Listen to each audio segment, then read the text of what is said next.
Perhatian. Konten ini mengandung konsep esensi ilahiyah yang membutuhkan aspek pemahaman mendalam, yang kemungkinan hanya dapat diakses dengan keterbukaan hati dan pikiran, untuk mencapai tingkat pencerahan dan kesadaran yang lebih tinggi. Ada pertanyaan dari Zoom, katanya minta dibacakan. Dari Pamela, salam Pak Hozim, saya mau menanyakan seputar lembaga pernikahan, terutama monogami yang diupayakan satu pasangan untuk selamanya dalam satu kehidupan. Apakah itu sebuah keharusan dalam arti memang alamiah, naturalnya manusia, atau ini sebuah pemahaman peradaban manusia yang mungkin dilatar belakangi oleh agama institusi? Konon di masa dahulu, serial monogami atau satu pasangan tetapi boleh berganti-ganti itu tidak dianggap aib, dan terkait merawat anak menjadi kewajiban komunitas. Namun, mungkin dikarenakan kehidupan agraris, konsep kepemilikan, individualis, maka disepakati kalau hubungan seksual harus dengan menikah dan harus monogami untuk seumur hidupnya. Itu gimana menurut Pak Hozim? Jawabannya simpel. Jadi pernikahan itu adalah budaya. Namanya budaya, antara budaya yang satu tidak sama dengan budaya yang lain dan tergantung kondisi geografinya. Jadi apakah itu berbentuk monogami, apakah itu berbentuk poligini, ya. Dari poligami itu dibagi dua, poligini dan poliandri, ya. Jadi poligini adalah satu laki-laki menikahi banyak perempuan. Poliandri apabila satu perempuan menikahi banyak laki-laki. Ya. Sampai hari ini, ya, di dunia masih monogami, poligini, poliandri masih terjadi. Ya. Terus ada yang bersifat bukan poligami, bukan poliandri, tapi multi. Jadi multi itu suaminya banyak, istrinya banyak. Ya itu juga budaya. Jadi satu rumah ada 6 laki-laki, ada 6 perempuan, ya, yang saling bisa bergantian. Nanti kalau punya anak dipelihara bersama. Komunitas ya. Ya, jadi seperti itu. Tapi itu karena kondisi geologinya. Ya. Jadi artinya kita tidak bisa menyalahkan ini atau itu. Yang salah kan sudah bisa misalnya diatur secara monogami, tapi saya kepengen di luar itu kan, gitu kan yang salah itu kan. Kalau budaya itu memang jalan aja otomatis, nggak ada itu. Ciri budaya itu apa? Tidak ada pertengkaran ketika itu terjadi. Itu ciri budaya. Jadi kalau ada orang poligini atau poliandri atau terus terjadi pertengkaran, itu berarti buatan. Ya. Kalau alami itu ya nggak ada, semuanya itu merasa itu hidup bersama. Nah, jadi seperti itu. Makanya ada kisah Many Women in One Island. Ya, ini kita bacakan. Jadi suatu hari, ya, ada rombongan suami istri itu yang akhirnya tiba untuk di sebuah pulau, ya, terus memecahkan kehidupan bersama di situ. Tapi suatu hari ada serangan pandemi, justru yang meninggal itu yang laki-laki. Akhirnya semua perempuan itu, ya kan, yang mulai sudah yang dilahirkan dan sebagainya itu nggak punya pasangan. Terus ada laki-laki yang sedang berlayar, tapi tertiup oleh angin besar sehingga perahunya itu pecah dan dia terdampar di pulau itu. Ya. Gembira sekali semua perempuan yang ada di situ. Ini ada suami, katanya, ya kan. Langsung ditawan. Pokoknya kamu menikahi kami semuanya. Nah, seperti itu. Jadi di situ tidak ada perempuan yang marah, karena dia tahu memang kondisi realnya begitu. Nah, agama ini kan turun pada masyarakat yang sudah punya tatanan. Makanya sebenarnya kayak Islam itu tidak ada urusannya dengan monogami dan poligami. Aslinya di Al-Quran. Nah, tidak ada. Jadi sunahnya Rasul ini enggak ada itu orang sing ngarang itu gitu. Yang ada itu adalah poligami itu diatur. Jangan sampai perempuan dirugikan, dan itu akibat terjadinya perang Uhud. Jadi ketika terjadi perang Uhud, banyak suami yang gugur, ya kan? Makanya ayat itu berbunyi, apabila engkau khawatir tidak bisa berlaku adil pada anak-anak yatim. Anak yatim itu anaknya siapa? Anaknya yang ayah-ayahnya itu gugur gitu loh. Maka nikahilah, ya kan, 2, 3 atau 4. Itu bukan nikahi perempuan 2 atau 3 atau 4. Ibu yang punya anak yatim 2, atau ibu yang punya anak yatim 3, atau ibu yang punya anak yatim 4.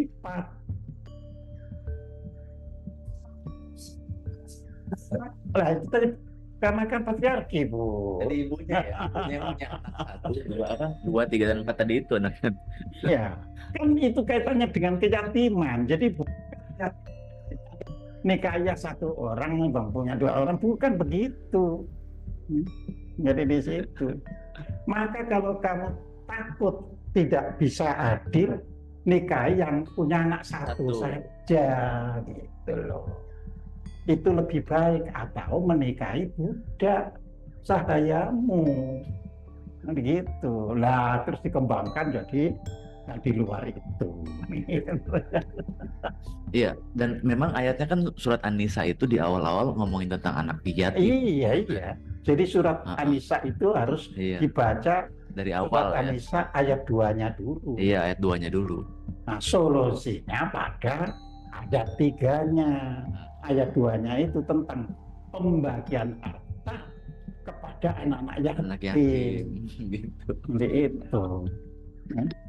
Makanya kan saya bilang banyak sekali orang Islam itu tidak membaca sendiri ayat itu. Nah, Ustadz juga dari gurunya yang begitu. Gitu. Nah, kita, Bu, kalau dibuka kan kita nggak boleh bohongi orang. Nggak, saya ya ngomong apa adanya, karena nggak boleh. Jadi di situ. Ya, ayat ini bunyinya untuk anak yatim ya, kok terus nyasar kemana-mana. Orang saja yang memain-mainkan kondisi itu. Nah, sama. Jadi ketika kehidupan itu budaya sudah semakin tertib, sudah bisa saling menyadari, saling merasakan, ya nggak bisa main-main, gitu kan. Ya saya itu sederhana kok. Kenapa sih orang anak-anak kecil di Jepang itu kok ya mau ngantri, nggak mau ngambil barangnya orang? Ya, itu kan karena pembinaan, kan sudah teratur. Ya. Manusia itu mau mencuri kan karena pada mulanya ada yang kekurangan, ada yang kelebihan, ada yang kekurangan. Nah, terus karena tidak ada pembinaan, yang kurang itu ya minta mestinya. Pada mulanya pasti begitu, minta. Tapi ternyata meminta itu pun belum tentu mendapatkan hasil. Akhirnya ya sudah, tapi mencuri saja. Nah, jadi semua itu terbentuk oleh budaya. Nah, manusia itu adalah makhluk yang berbudaya. Jadi makanya kalau kepingin maju ya harus melatih akal pikirannya, budayanya dan sebagainya.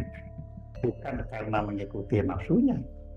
Walaupun memang menahan nafsu itu berat sekali. Jadi ini contoh ya. Jadi kalau kita masih seimbang begini, ya, itu nafsu seksualnya juga masih tinggi. Karena nafsu seksual itu terganggu, itu seiring juga dengan gangguan pada tubuh yang misalnya gini abot, ini aneh. Iya. Nah di sini kan saya kan harus, saya punya istri, jangan dilukai dia. Dia yang membesarkan, mengiringi saya. Karena ini semua itu ada urusannya dengan hormon permana, kan gitu, kan ada urusannya. Ya. Makanya kalau orang sakit diabetes, ya nuwun sewu, ya tenaga di situnya juga kan gitu kan. Nah, ini yang harus kita paham. Nah, jadi hal ini disebabkan realitas sekarang ini masih bersifat maya. Jadi kita ada apa itu keinginan ini, keinginan itu, ini karena masih maya, ya, dan tak langgeng. Semua kejadian dan peristiwa yang kita alami hanya bersifat lintasan. Lintasan, ngerti kan? Jadi orang ini kadang kenal orang ini tapi besok sudah nggak kenal orang itu, ya. Ini namanya bersifat lintasan. Ya, kita kadang pernah ketemu teman ya di sekolahan, tapi habis itu sudah nggak tahu lagi apa itu alamatnya dan sebagainya. Ya. Maya tidak berarti tidak ada. Nah, ini yang harus kita pahami. Ya. Maya tidak berarti tidak ada. Maya itu ada, tetapi selalu bersifat baru. Nah, ini Siti Jenar loh yang menyatakan itu. Jadi ini ada, tapi selalu baru. Habis itu nggak ada lagi, ada lagi. Jadi begitu terus. Ya. Kita pernah menjadi bayi, ya, balita, remaja, dan akhirnya menjadi manusia dewasa. Setelah itu kita memasuki usia tua. Bahkan di antara kita sudah ada yang tua. Ya.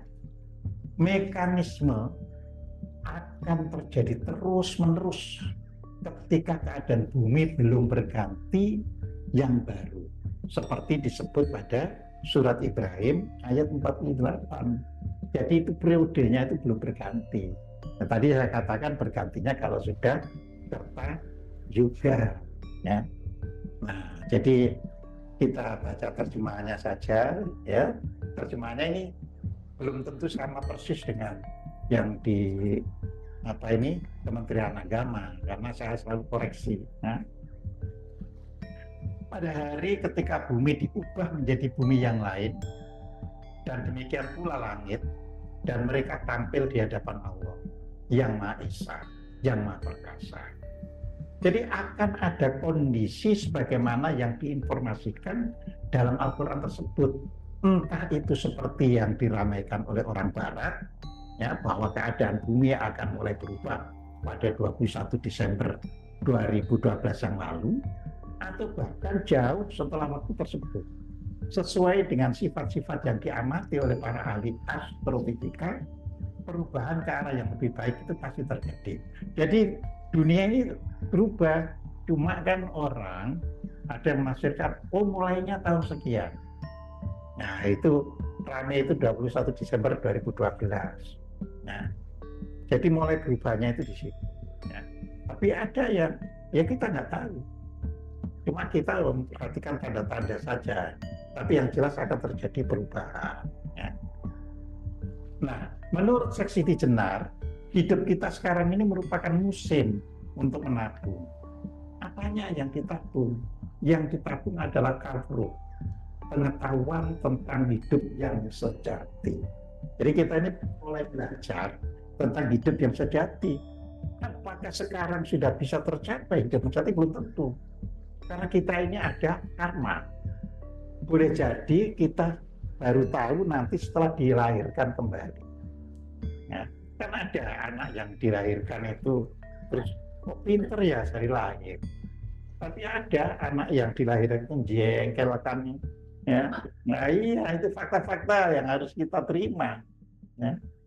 Nah, berarti kalau sampai ada orang punya anak jengkelkan, ya kan, itu ada relasi pada kehidupan yang lalu. Si orang tua ini pernah menjengkelkan anak yang dilahirkan, menjengkelkan. Tapi kita ini ada relasi. Ya kan, ini punya anak menjengkelkan, ya kan? Pada kehidupan yang lalu, ya kan, si ibu yang punya anak menjengkelkan ini pernah menjengkelkan si anak itu, entah sebagai temannya atau entah sebagai saudaranya. Ya, saya ini dijadikan anakmu kan gitu kan. Nah, si kita dididik. Loh, ya ini apa? Jadi kita belajar kalau sejati. Artinya, kalau gitu saya harus terima. Kita harus maafkan. Ya, kita terima anak itu, kita harus maafkan. Supaya kita akhirnya nanti terbebas ya relasi Itu. Jadi di situ. Ya. Jadi ini proses pelan-pelan seperti itu. Nah, kalau tersebut sampai hari ini adalah, jadi untuk mengetahui itu ya sampai hari ini ya bisa berupa berzikir, berpikir ya kan, kalau berpikir itu ya akal dan tafakur, melakukan perenungan ya. Jadi berzikir itu proses penenangan pikiran. Jadi keliru kalau kita berzikir minta ini minta itu dan sebagainya itu ya. Ini hanya proses penenangan pikiran, usaha untuk pembeningan atau penjernihan pikiran. Jadi kalau kita meditasi ya, walaupun orang bisa menggunakan self healing atau penyembuhan sendiri melalui meditasi, tetapi meditasi yang sebenarnya itu tujuannya adalah untuk penenangan pikiran. Jadi kita jangan terpancing pada nilai yang dihasilkan. Memang yang dihasilkan bisa untuk penyembuhan ini, ya. Tapi sehari-hari itu tujuannya adalah untuk pembeningan atau penjernihan pikiran. Jadi hal ini tidak sama dengan pelafalan ayat atau kalimat tertentu. Jadi artinya tidak harus misalnya Allah atau apa, itu tidak harus gitu kan. Pelafalan itu hanya salah satu cara. Jadi salah satu cara untuk menenangkan pikiran. Jadi namanya salah satu cara, masih banyak cara lainnya. Gitu. Berpikir adalah proses untuk mempertimbangkan dan merumuskan ya, atau memutuskan sesuatu. Makanya disebut pikir itu pelita hati. Jadi kita mencoba mempertimbangkan, memutuskan ya. Jadi artinya apa? Kita dahulu pikiran tenang dulu ya. Yang namanya lewat zikir atau meditasi. Setelah itu kita berpikir berdasarkan ya, pikiran yang sudah tenang dan jernih tadi. Baru tafakur ya. Jadi proses merenungkan makna hidup agar tidak salah langkah dalam hidup ini. Jadi gini ya, kalau saya misalnya ngambil langkah ini, kira-kira untungnya apa ya buat saya dan keluarga. Nah itu namanya sudah merenungkan. Jadi ditimbang-timbang. Kan solusi baik itu bisa ada banyak ya. Jadi kalau ada data ya, itu kesimpulan itu bisa 10. Tapi kan tidak semua yang 10 itu klop dan cocok buat kita. Makanya kita masing-masing kita timbang ya. Nah, amal atau tindakan ya, yang kita lakukan tentu harus berlandaskan hal tersebut ya, agar kita secara perlahan meninggalkan sifat kehewanan kita dan berubah menuju insan kamil. Jadi sifat kehewanan itu apa sih? Nafsu kita tinggi ya, itu sifat kehewanan ya. Kita bukan hewan, tapi kita memiliki sifat kehewanan. Nah ini yang pelan-pelan harus diubah menuju insan kamil, manusia yang sempurna ya. Manusia yang sempurna itu apa? Manusia yang semakin sedikit ya cacatnya ya. Jadi itu namanya kamil itu begitu. Karena kan kalau kamil diartikan sempurna 100% ya tidak ada ya. Makanya yang disebut Tuhan itu tidak ada asmaul husnanya al-kamil itu. Karena nanti bisa jadi pertanyaan. Kira-kira pertanyaannya apa kalau ada gini? Tuhan itu Maha Sempurna. Kira-kira pertanyaannya apa? Coba saya tanya. Pertanyaannya, loh sempurna kok gawenannya nggak sempurna? Jadi pertanyaan lagi. Kalau sempurna itu semua buatannya sempurna, kemudian nggak kekurangan. Gitu. Jadi itu yang Allah yang menurunkan Al-Quran itu istilahnya luar biasa, sehingga tidak menyebut dirinya Maha Sempurna. Dia hanya Maha Pencipta. Jadi di situ bukan Maha Sempurna. Jadi tidak diketemukan di Al-Quran satu ayat pun yang menyebutkan Allah itu Al-Kamil, Allah itu Maha Sempurna. Ya, jadi di situ. Karena orang nanti akan bertanya, loh jari ini sempurna kok kacau begini, kan gitu kan?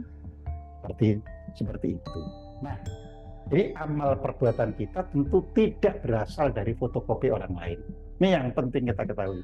Kita belajar menjadi diri sendiri.